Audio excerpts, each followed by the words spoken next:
Your friend and longtime advisor Karen Hughes told me recently the combination of the rising opposition to the Iraq War and then Katrina came right at that moment. She said it cast what she called a, quote, huge shadow over the rest of the presidency. Is that a fair assessment? You know, the historians will judge that, John. Was it harder, though, to get things done? Well, I tried to get immigration reform done and it didn't happen, and Social Security reform. And those two issues didn't take place. I don't think it was because of any shadows. I think it was because, one, Congress is reluctant to take on, was reluctant to take on a difficult issue like Social Security. In other words, the legislative body tends to be reactive, and until a crisis is imminent, it's hard to get them to move forward. And on immigration reform, a populist streak hit during the midst of the debate and made it difficult to do. But, you know, the job of the president is to look beyond the moment and anticipate problems and encourage a legislative body to move.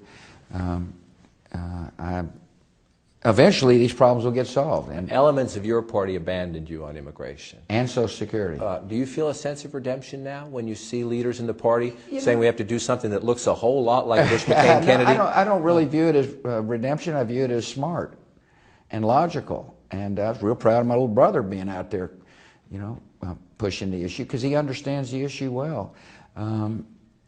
Eventually, these problems will get solved. And a president just has to understand that not every issue gets solved during his presidency, but he can contribute to the ultimate solution.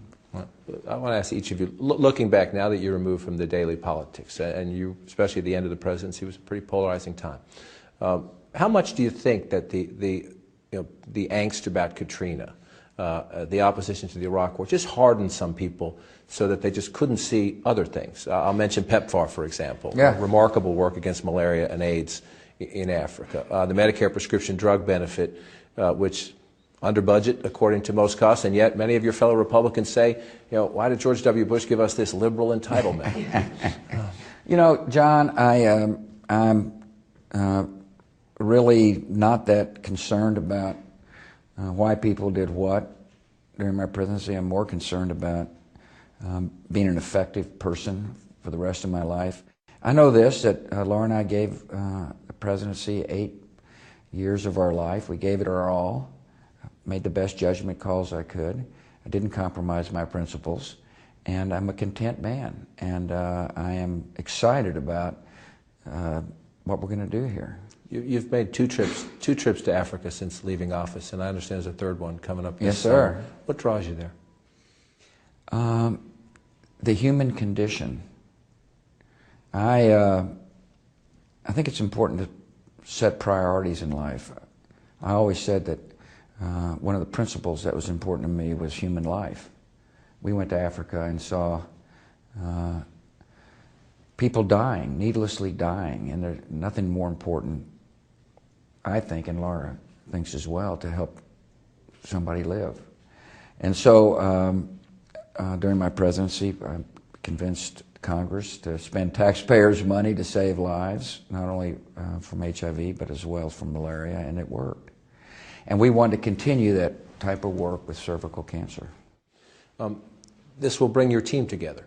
Yes, it will. For the dedication, and we've talked to a lot of them in recent days. At the end of the presidency, there was some strain with your vice president over some policy disagreements in the second term over the Scooter Libby pardon decision. Is that relationship still strained? Has it been? No, it was never strained. That's I think that's the mythology that's that we've escaped. In other words, there's a mythology in Washington. There's a kind of a. Well, he writes in his book that things were tense. Not really. They were on Scooter Libby. Yeah, he didn't agree with that decision, but I don't. You know, people ought to look at the total picture, and we're friends then and friends now. Can you enlighten us to the painting?